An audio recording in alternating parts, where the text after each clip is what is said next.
ஏழாம் வகுப்பு கணிதம் பருவம் 3 பாடம் 1 பயிற்சி 1.2ல் ஃபஸ்ட்டு 5 கணக்கு நம்ம ஒரே வீடியோவில் பார்க்க போகிறோம். ஃபஸ்ட்டு கணக்கு என்ன அப்படின்னா, அட்டவணை முறையை பயன்படுத்தி கூட்டுக.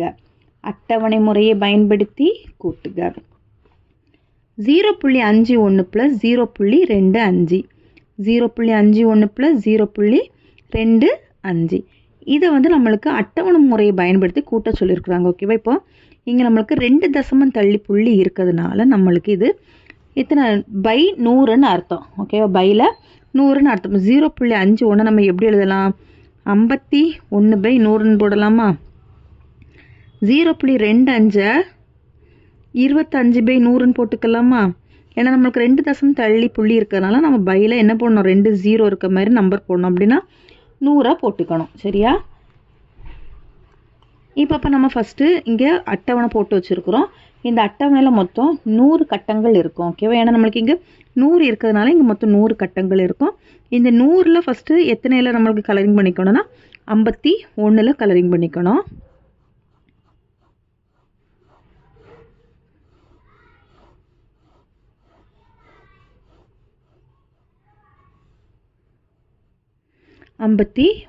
சரியா? அடுத்தது 25க்கு அடுத்தது கலரிங் பண்ணிக்கணும். ஓகேவா?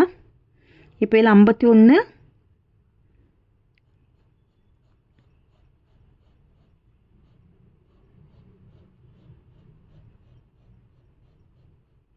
20 21 22 23 24 25. சரியா? அப்போ மொத்தம் டோட்டல் நம்மளுக்கு இதை கூட்டணும் அப்படின்னா எத்தனை வருதுன்னு பாருங்கள். இதில் 50, இதில் 20, அப்போ 70, 71 72 73 74 75 76. சரி, அப்போ நம்மளுக்கு இதை கூட்டும்போது நம்மளுக்கு என்ன ஆன்சர் கிடைக்குது அப்படின்னா 0.76 கிடைக்கும். சரியா? 0.76. 0.51 + 0.25 = 0.76. ரெண்டாவது கணக்கு, இடமதிப்பு அட்டவணையை பயன்படுத்தி கீழ்கண்டவற்றை கூட்டுக. இடமதிப்பு அட்டவணை பயன்படுத்த சொல்லியிருக்கிறாங்க. சரியா? இப்போ எதன் நம்பர்லாம் கூட்ட சொல்லியிருக்காங்க அப்படின்னா 25.8 + 18.53 இந்த 2 எண்களையும் கூட்ட சொல்லியிருக்காங்க. இதுதான் இடமதிப்பு அட்டவணை. தசம எண்ணை எழுதிக்கிறோம். இது 10கள் 1கள் 10ல் 1கள் 100ல் 1கள். ஏன் 100ல் 1கள் வர நம்ம முடிச்சிருக்கிறோம் அப்படின்னா இங்கே தசமத்துக்கு வலது பக்கமாக 2 நம்பர் தான் இருக்கிறதுனால 100ல் 1கள் எழுதியிருக்கிறோம். 3வது ஒரு நம்பர் இருந்துச்சு அப்படின்னா அது 1000ல் 1கள்னு எழுதிக்கணும். ஓகேவா? இப்போ அந்த இடம் மதிப்பு அப்படியே எழுதுகிறோம். 10கள் இங்கே எத்தனை இருக்குது? 2. 1கள் எத்தனை இருக்குது? 5. 10ல் 1கள் 8. இதில் 100ல் 1கள் இருக்கா? இல்லை. அப்போ அதுக்கு பதிலாக 0. இதில் 18.53னா 10கள் 1, 1கள் 8, 10ல் 1கள் 5, 100ல் 1கள் 3. இப்போ இதை கூட்டி எழுதலாமா? 0 3 கூட்டினா 3, 8 5 கூட்டினா 13க்கு 3 மீதி 1, 8 5 கூட்டினா 13, 13 + 1 14க்கு 4 மீதி 1, இது எல்லாத்தையும் கூட்டினா 4. சரி, இப்போ நம்மளுக்கு அப்போ ஆன்சர் என்னன்னு பார்த்தீங்கன்னா 44.33. இந்த கணக்குக்கு ஆன்சர் என்னது? 25.8 + 18.53 இதை கூட்டும்போது 44.33. ஓகேவா? செகண்ட்லேயே ரெண்டாவது சப்டிவிஷன் 17.4 + 23.435 இதை ரெண்டுத்தையும் கூட்ட சொல்லியிருக்கிறாங்க. இப்போ இதில் தசமத்துக்கு வலது பக்கமாக 3 நம்பர் இருக்கிறதுனால நம்ம 1000ல் 1கள் வரை எழுதிக்கணும். சரியா? 10கள் 1கள் 10ல் 1கள் 100ல் 1கள் 1000ல் 1கள்னு எழுதிக்கணும். இந்த ஃபஸ்ட்டு தசம எண் 17.4 23.435. இதில் 10கள் எத்தனை இருக்குது? 1. 1கள் 7. 10ல் 1கள் 4. அதில் 100ல் 1களும் 1000ல் 1களும் இல்லை. அப்போ 0 0ன்னு போட்டுறணும். இதில் 10கள் 2, 1கள் 3, 10ல் 1கள் 4, 100ல் 1கள் 3, 1000ல் 1கள் 5. இப்போ இதை கூட்டணும் அப்படின்னா 0 5 கூட்டினா 5, 0 3 கூட்டினா 3, 4 4 கூட்டினா 8, 7 3 கூட்டினா 10க்கு 0 மீதி 1, எவ்வளோத்தையும் கூட்டினா 4. சரி, அப்போ நம்மளுக்கு இந்த கணக்கான ஆன்சரு 40.835 40.835 17.4 ப்ளஸ் 23.435 கூட்டணும் அப்படின்னா 40.835. மூணாவது கணக்கு அட்டவணை முறையை பயன்படுத்தி 0.46 மைனஸ் 0.13 மதிப்பை காண்க. சரியா? 0.46 இருந்து 0.13 கழிக்க சொல்லியிருக்காங்க. இப்போ இதுவும் தசமத்துக்கு எத்தனை தசமம் இருக்குது அப்படின்னா 2 நம்பர் தான் நம்மளுக்கு இருக்குது. அப்படின்னா இதை எப்படி எழுதிடலாம்? 100 எழுதிடலாம். அப்போ 46/100 மைனஸ் 13/100. அப்போ இங்கே மொத்தம் டோட்டலாக எத்தனை கட்டங்கள் வரணும் அப்படின்னா 100 கட்டங்கள் வரணும். சரி, இப்போ நம்ம ஃபஸ்ட்டு 46க்கு கலரிங் பண்ணிடலாமா?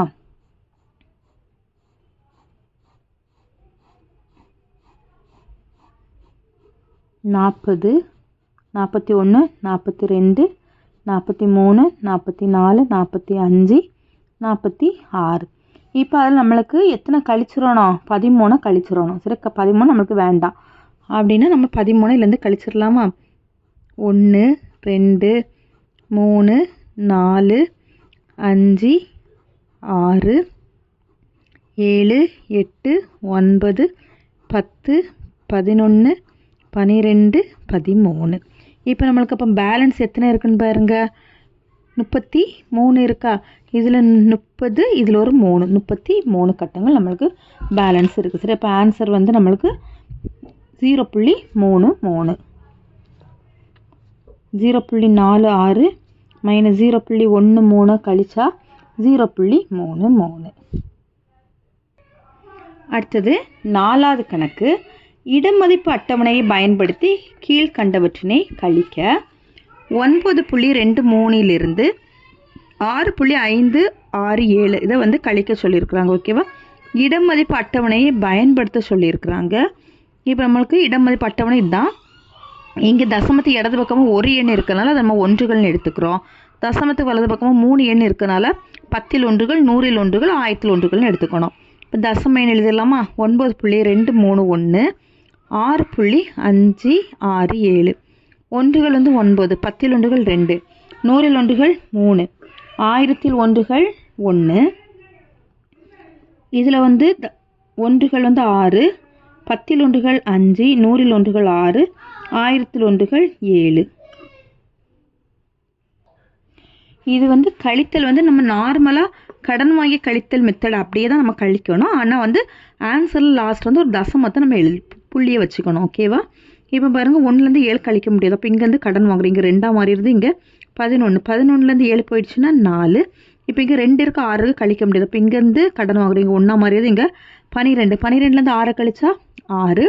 இனி இப்போ 1 இங்கே 5 கழிக்க முடியுமா? முடியாது. அப்போ இங்கேருந்து ஒன்று கடன் வாங்கணும் அப்படின்னா இங்கே 8, இங்கே 11 மாறிடுது. 11லேருந்து 5 கழிச்சோன்னா 6, இங்கே 8லேருந்து 6 கழிச்சோன்னா 2. சரி, அப்போ ஆன்சர் என்னது? 2.664. ஓகேவா? இப்போ ஆன்சர் 9.231 மைனஸ் 6.567 2.664. ஏன் இதில் தசம் நம்ம வச்சுருக்கோன்னு புரியுதில்ல உங்களுக்கு? இங்கே வந்து நம்மளுக்கு இது வந்து முழு எண். ஓகேவா? இது இடது பக்கம் தசமத்துக்கு இடது பக்கமாக இருக்கக்கூடிய நம்பர், இது தசமத்துக்கு வலது பக்கமாக இருக்கக்கூடிய இந்த 3 இலக்கம். அதனால நம்ம இங்கே இடது பக்கமும் ஒரு நம்பரும் வலது பக்கமாக 3 நம்பரும் போட்டு இங்கே தசமம் வச்சுருக்குறோம். அடுத்தது 7லிருந்து 3.235 கழிக்கணும். தசம எண் வந்து 7, இதில் தசம எண் 3.235. இதில் ஒன்றுகள் வந்து 7 தான் இருக்குது. 10ல் ஒன்றுகள் 100ல் ஒன்றுகள் 1000ல் ஒன்றுகள் எதுவுமே இல்லை. அப்போ அதுக்கு பதிலாக 0 போட்டுடலாம். 3.235னா இதில் ஒன்றுகள் 3, 10ல் ஒன்றுகள் 2, 100ல் ஒன்றுகள் 3, 1000ல் ஒன்றுகள் 5. அதே நார்மல் கழித்தல் மெத்தட்லேயே தான் இங்கேருந்து நம்ம கடன் வாங்குகிறோம். ஏன்னா இங்கே எல்லாமே 0வாக இருக்குது. இப்போ இங்கே 6 மாறிடும். இங்கே 9, இங்கே 9, இங்கே 10. 10லேருந்து 5 கழிச்சா 5, 9லேருந்து 3 கழிச்சா 6, 9லேருந்து 2 கழிச்சா 7, 6லேருந்து 3 கழிச்சா 3. அப்போ ஆன்சர் வந்து 3.765. 3.765. 7 மைனஸ் 3.235 3.765.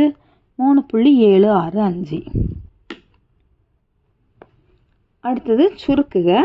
23.5 minus 27.89 plus 35.4 minus 17. சரி, இப்போ இதை சுருக்கு சொல்லியிருக்காங்க. இப்போ இதில் வந்து எதெல்லாம் ப்ளஸ் நம்பரோ அதெல்லாம் தனியாக எடுத்து கூட்டிக்கணும், எதெல்லாம் மைனஸ் நம்பர் அதெல்லாம் தனியாக கூட்டிகிட்டு ரெண்டுத்தையும் மொத்தமாக கழிச்சிடணும். ஓகேவா? இப்போ இதில் ப்ளஸ் நம்பர் பார்த்தீங்கன்னா 23.5, அடுத்தது 35.4.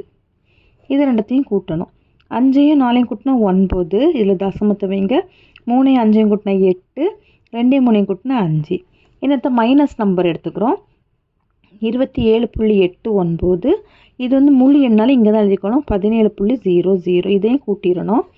9, 8, 7ஐயும் கூட்டினா 14க்கு 4, மீதி 1, இதை கூட்டினா 4. சரியா? இப்போ என்ன வரும்னு பாருங்கள். 2 ப்ளஸ் நம்பரையும் கூட்டும்போது 58.9 வருமா? இடையில மைனஸ் குறி போட்டுட்டு 2 மைனஸ் நம்பரை கூட்டணும் போது 44.89. இனி இதை ரெண்டுத்தையும் கழிக்கணும். 58.90. ஏன்னா இங்கே தசமத்து வலது பக்கம் 2 நம்பர் இருக்கனால இங்கே வந்து நம்ம ஒரு 0 போட்டுக்கலாம். 44.89.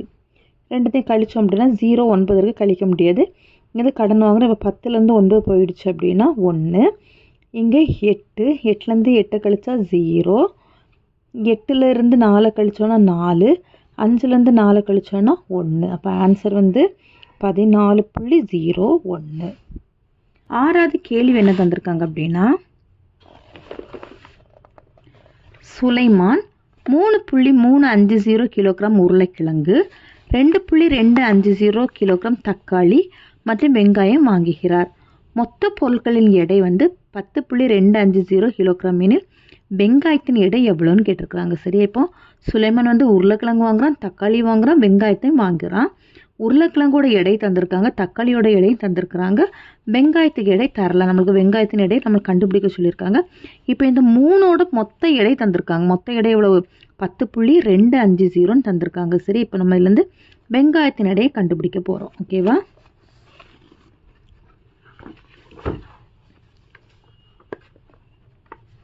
உருளைக்கிழங்கின் எடை 3.350 கிலோகிராம்.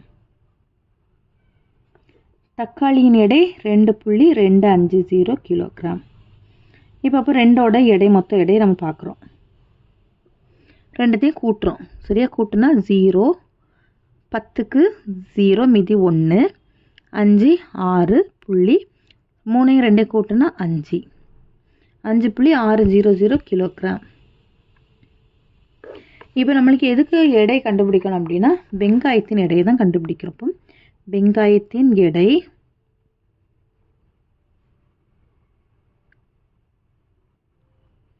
இஸ் ஈக்குவல் டு மொத்த எடையிலிருந்து இந்த உருளைக்கிழங்கு தக்காளி எடையை கழிச்சிட்டோம் அப்படின்னா நமக்கு ஆன்சர் கிடச்சிரும். வெங்காயத்தின் எடை இஸ் ஈக்குவல் டு மொத்த எடை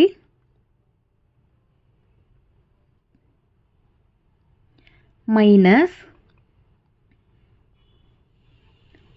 உருளைக்கிழங்கு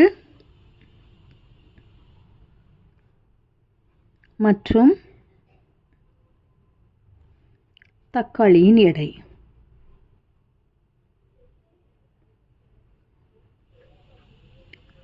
இப்போ எல்லாம் மொத்த எடை எவ்வளோ தந்திருக்காங்க? 10.250 கிலோகிராம். உருளைக்கிழங்கு மற்றும் தக்காளியின் எடை எவ்வளவு? 5.600 கிலோகிராம். இப்போ இதில் இடத்தை கழிச்சிடலாமா? 10.250 5.600 கழிக்கிறோம்.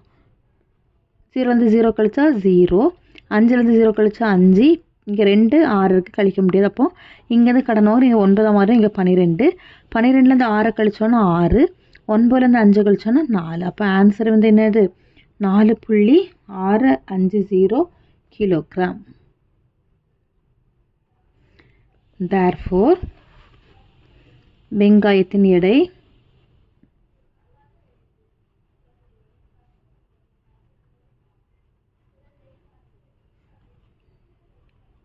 is equal to 4.650 kilogram.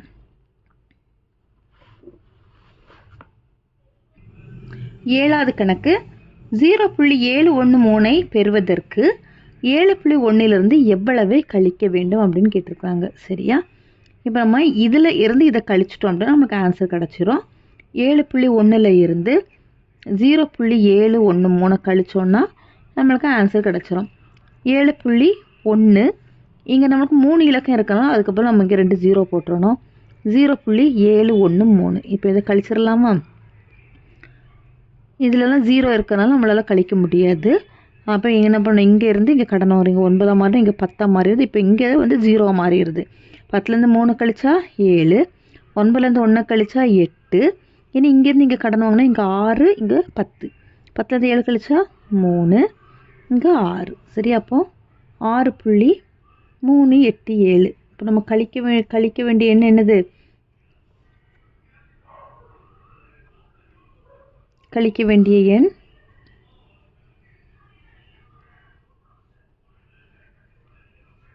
6.387. 8வது கணக்கு 53.7 கிலோமீட்டரை விட 35.6 கிலோமீட்டர் எவ்வளவு குறைவாக உள்ளது அப்படின்னு கேட்டிருக்காங்க. அப்போ 53.7 இருந்து 35.6 கழிச்சிட்டாலே நம்மளுக்கு ஆன்சர் கிடச்சிரும். ஓகேவா? 53.7 35.6 7லேருந்து 6 கழிச்சா 1, இங்கேருந்து கடன் வாங்குகிறோம். இங்கே 4, இங்கே 13. 13லேருந்து 5 கழிச்சா 8, 4லேருந்து 3 கழிச்சா 1.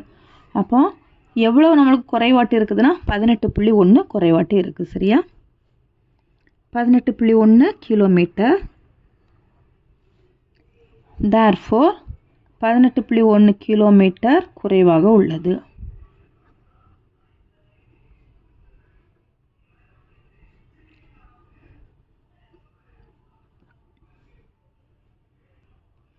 ஒன்பதாவது கணக்கு அகிலன் வடிவேல் பெட்டியை ரூபாய் 25.75க்கும் பென்சிலை ரூபாய் 3.75க்கும் பேனாவை ரூபாய் 17.90க்கும் வாங்குகிறான். கடைக்காரரிடம் ரூபாய் 50 கொடுக்கிறான் எனில் அவன் திரும்ப பெறும் தொகை எவ்வளவுன்னு கேட்டிருக்கிறாங்க. சரியா? இப்போ அவன் வந்து வடிவேல் பெட்டியை இவ்வளோ ரூபாய்க்கும் பென்சில் இவ்வளோ ரூபாய்க்கும் பேனா இவ்வளோ ரூபாய்க்கும் வாங்கியிருக்கிறான். கடைக்காரர்கிட்ட வந்து 50 ரூபா கொடுக்குறான். அப்போ அவன் வந்து மீதி எவ்வளோ வந்து பெறான் அப்படின்னு தான் நம்மளை கேட்டிருக்காங்க. சரியா? வடிவேல் பெட்டியின் விலை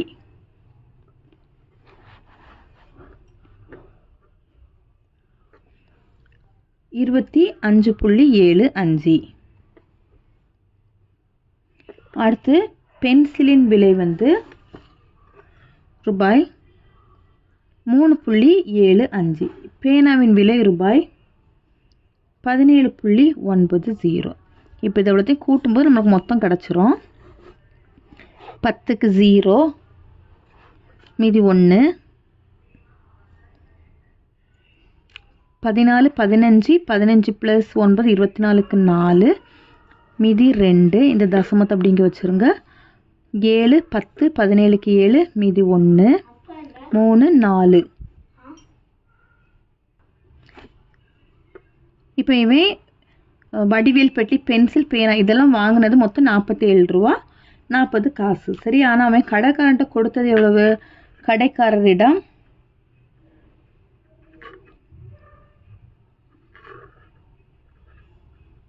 கொடுத்த தொகை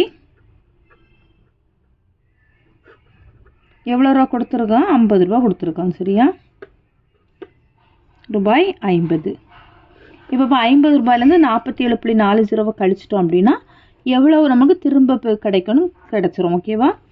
50.0 இருந்து இந்த 47.40 கழிக்கிறோம். 0 இங்கேருந்து கடன் வாங்கினோன்னா இங்கே 4 மாறிடுது. இங்கே 9, இங்கே 10. 10லேருந்து 4 போயிடுச்சுன்னா 6, 9லேருந்து 7 போயிடுச்சுன்னா 2, 4லேருந்து 4 போயிடுச்சுன்னா 0. அப்போ மீதி எவ்வளோ ரூபா கிடச்சிருக்கு அப்படின்னா 2 ரூபாயும் 60 காசு நமக்கு திரும்ப கிடச்சிருக்கு. ஓகேவா? therefore திரும்ப பெறும் தொகை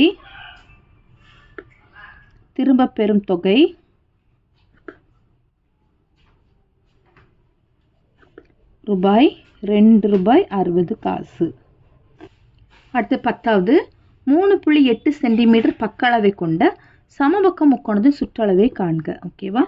இப்போ முக்கோணத்தின் சுற்றளவு கண்டுபிடிக்கணும்னா என்ன 3 பக்கத்தையும் கூட்டினாலும் நம்மளுக்கு சுற்றளவு கிடச்சிரும். இதோ சமபக்க முக்கோணம்னால நம்மளுக்கு 3 பக்கங்களும் சமமாக தான் இருக்கும். அப்போ 3.8 ப்ளஸ் 3.8 ப்ளஸ் 3.8 3 பக்க அளவுகள் நமக்கு சமமாக இருக்கும். ஓகேவா? இப்போ இதோட கூட்டிடலாமா? 3.8 3.8 3.8 8 8 கூட்டினா 16 16 8 கூட்டினா 24க்கு 4 மீதி 2 தசமத்தை வச்சிடணும். 9 9 10 11 இப்போ 11.4 சென்டிமீட்டர். therefore சமபக்க முக்கோணத்தின் சுற்றளவு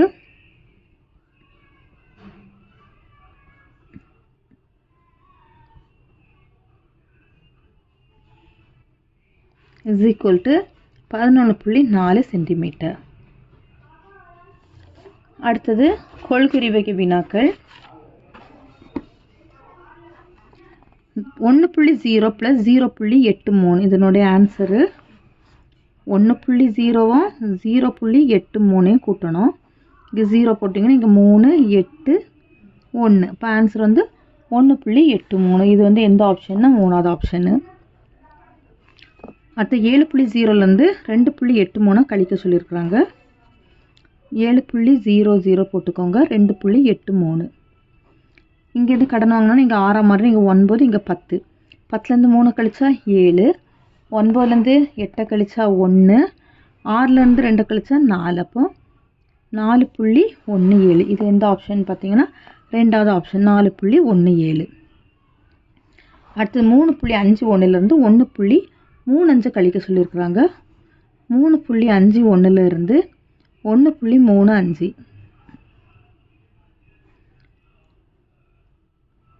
இங்கே வந்து கடன் வாங்குகிறோம். இங்கே 4ஆம் மாதிரி இங்கே 11லேருந்து 5 போயிடுச்சுன்னா 6 4லேருந்து 3 போயிடுச்சுன்னா 1 3லேருந்து 1 போயிடுச்சுன்னா 2 அப்போ 2.16. இது எந்த ஆப்ஷன் பார்த்தீங்கன்னா 4வது ஆப்ஷன்.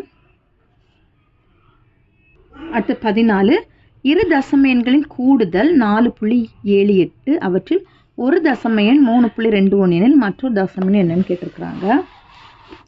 2 தசம எண்கள் நம்ம கூட்டுறோம். சரி, எக்ஸு ப்ளஸ் ஒய்யை கூட்டினா 4.78. இதில் ஒரு தசம எண் அப்போ எக்ஸோட வேல்யூ 3.21 ப்ளஸ் ஒய்யை நம்ம இப்போ கண்டுபிடிக்க போகிறோம் 4.78. ஒய் = 4.78. இந்த 3.21 வலது பக்கம் வரும்போது மைனஸாக மாறிடுது 3.21. 4.78 3.21 இதை கழிச்சோன்னா இங்கே 7 இங்கே 5 இல்லை 1. ஒய் = 1.57. ஓகேவா? இது வந்து ஆப்ஷன் 1ல் இருக்குது. அடுத்தது 15 இரு தசம எண்களின் வேறுபாடு 86.58 அவற்றில் ஓர் எண் 42.31 எனில் மற்றொரு தசம எண் என்ன அப்படின்னு கேட்டிருக்காங்க. ஓகேவா? 2 தசம எண்களை எக்ஸ் மைனஸ் ஒய் = 86.58. அதில் ஓர் எண்ணை நம்ம ஒய்யை எடுத்துக்கலாம். இப்போ எக்ஸ் மைனஸ் 42.31 = 86.58. எக்ஸ் = 86.58. இந்த மைனஸ் வலது பக்கம் ரொம்ப ப்ளஸ்ஸு 42.31. இப்போ இதை கூட்டுறோம். 86.58 42.31 8 1 கூட்டினா 9 5 3 கூட்டணும் அப்படின்னா 8. இதில் தசமத்தை வைங்க. 6 2 கூட்டினா 8 8 4 கூட்டினா 12. அப்போ ஆன்சர் வந்து 128.89. ஓகே, 128.89. இது எந்த ஆப்ஷன் பார்த்தீங்க அப்படின்னா ஆப்ஷன் 1 தான். அவ்வளோதான், இந்த பயிற்சி முடிஞ்சிச்சு. தேங்க்யூ.